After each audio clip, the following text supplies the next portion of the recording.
축구팬 여러분 안녕하십니까. 이번에는 동아시안컵이 또 다가왔습니다. 7월이 어느새 또 됐고 2025년 시작한 게 엊그제 같고 K리그 1 1라운드 프리뷰한 게 엊그제 같은데 어느새 7월 그리고 동아시안컵이 다가왔습니다. 우리가 맞이하는 동아시안컵 중국 대표팀은 생각보다는 전력이 약하다라는 이야기가 훨씬 더 많은데요. 알고 보면 생각보다 진심으로 왔을 수도 있겠습니다.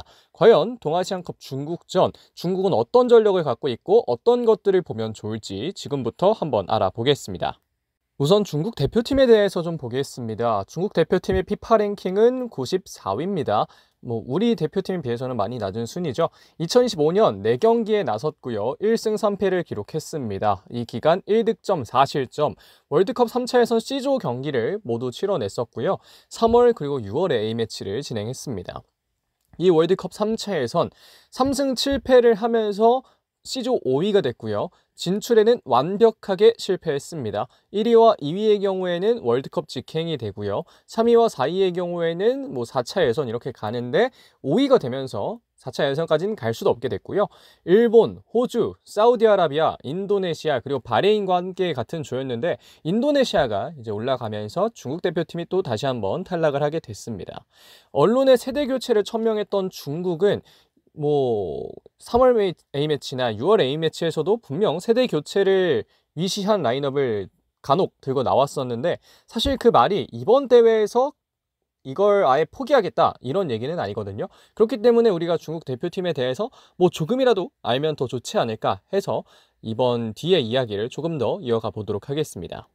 일단 직전 경기 베스트 11을 먼저 보여드리고 말씀을 드리겠습니다. 직전 경기는 바레인을 상대로 한 경기였고요. 해당 경기 1대 0으로 승리를 했었습니다.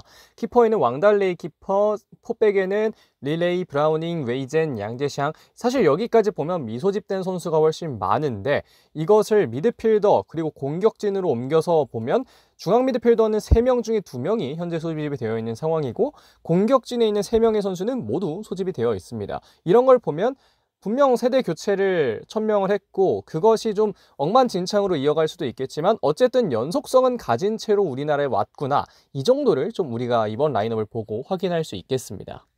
중국 대표팀과 우리 대표팀이 가장 최근에 맞붙었던 건 2024년 6월이죠. 2차 예선이었습니다. 당시에 우리와 중국이 같은 조에 속했고 해당 경기에서 이강인 선수가 득점을 하면서 우리나라가 1대 0 승리를 가져갔었는데요. 전체 전적을 보면 23승 13무 2패 굉장히 또 우위를 가져가고 있다는 걸 심리적으로나 정량적으로나 확인을 할 수가 있습니다. 당시 경기 경험자를 보면 선발 출전은 조현우 선수와 박승욱 선수가 있었고요. 교체 출전에는 주민규 선수가 있었습니다.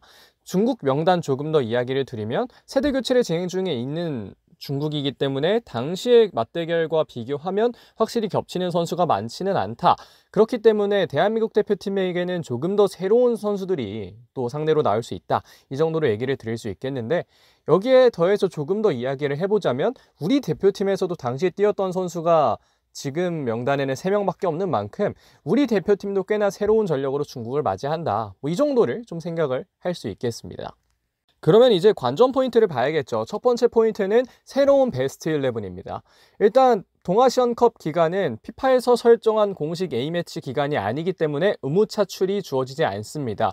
그렇기 때문에 유럽파 그리고 중동파 때때로 미국에서 뛰는 선수들까지 소집이 쉽지는 않은데요. 그래서 보면 K리그 1, K리그 2, J1 리그 모두 동아시안컵에 참가하는 국가들의 소속 리그인 걸 확인할 수가 있습니다. K리그 1에서 22명, K리그 2에서 1명, J1 리그에서 3명의 선수가 소집이 됐는데요. 공격진, 미드필더진, 수비진을 중심으로 보겠습니다. 왜냐하면 골키퍼 조현우는 웬만하면 그대로 갈 가능성이 높기 때문이고요. 일단 공격진을 보겠습니다. 예상되는 3톱은 나상호, 오세훈, 전진우입니다. 사실 이동경 선수의 포지션을 공격형 미드필더로 보느냐 혹은 오른쪽 윙에서 안쪽으로 들어가는 그런 움직임으로 보느냐의 차이는 있겠습니다만 현재 폼이나 대표팀에서 보여주었던 것을 생각해보면 나상호, 오세훈, 전진우가 주전 라인업으로 뛸 가능성이 높아 보이고요. 미드필더진으로 내려가 보면 김진규, 박진섭, 이승원 선수를 예상해 봤습니다.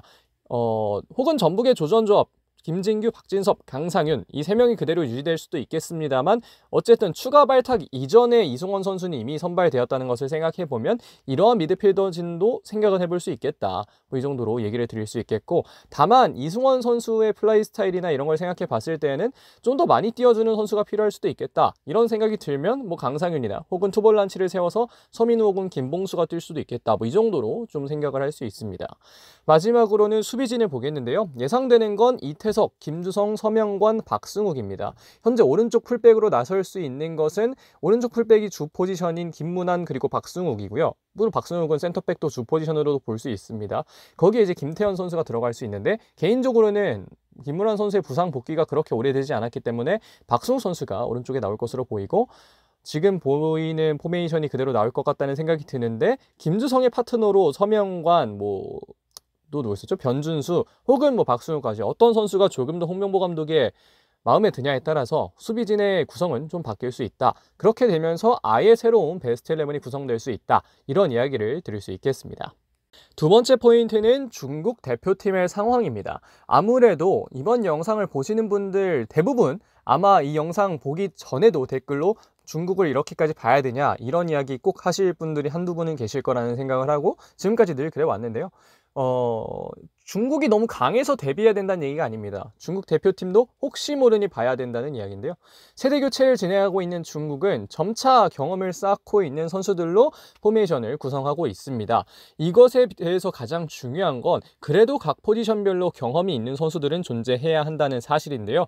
각 포지션별로 키퍼에는 얀준링, 수비진에는 가오준위, 미드필더에는 수신, 그리고 공격진에는 장위닝 선수가 중국 대표팀에는 들어가 있습니다. 이 선수들은 대표팀 경력도 어느 정도 상대적으로 있는 편이고요.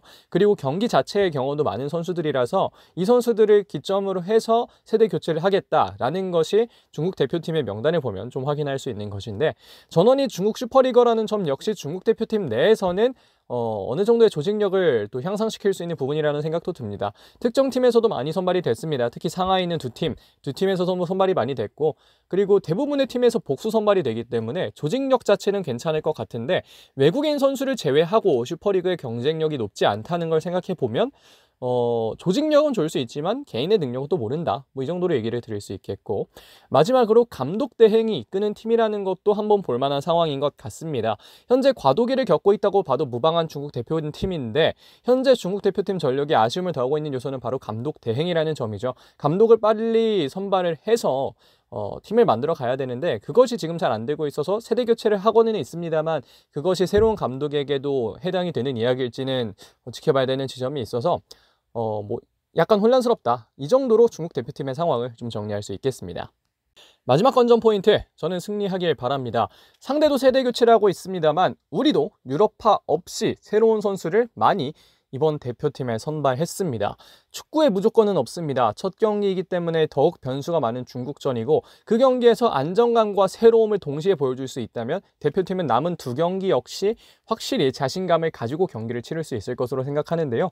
홈 이점을 갖고 있는 대표팀입니다. 물론 익숙한 경기장은 아닐 수 있습니다. 지난해 K리그2에서 뛰면서 용인 미래를 경험해봤거나 혹은 뭐가 있을까요? 광주에서 뛰었던 선수가 지금 변준수 이렇게 아시아 챔피언스리그 엘리트를 경험해본 선수가 아니면 사실 용인미르 스타디움은 다소 약간의 또 뭐라고 해야 될까요? 어색함이 있을 수 있습니다. 하지만 대표팀이 속한 우리나라에서 대회를 하기 때문에 홈 어드밴티지는 분명 존재할 거고, 거기서 우리가 얻어갈 수 있는 것들을 많이 얻어갔으면 좋겠다라는 이야기를 추가로 또 드릴 수 있겠고요. 마지막으로 기대되는 첫발탁 선수들이 많습니다. 어린 선수들도 많고 그렇기 때문에 많은 팬들에게 신선한 충격을 가져다 줄 수 있을 거라는 생각을 하는데요.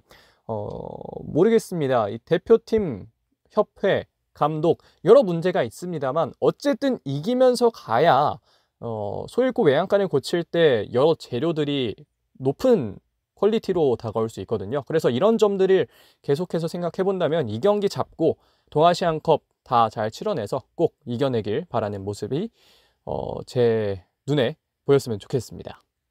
현재 대회 진행 상황인데요. 경기를 치르지 않았기 때문에 다 0승 0무 0패, 득실차 0, 승점 0입니다. 대한민국은 중국 대표팀을 상대하고요. 일본 대표팀은 홍콩 대표팀을 상대합니다. 역으로는 똑같고요.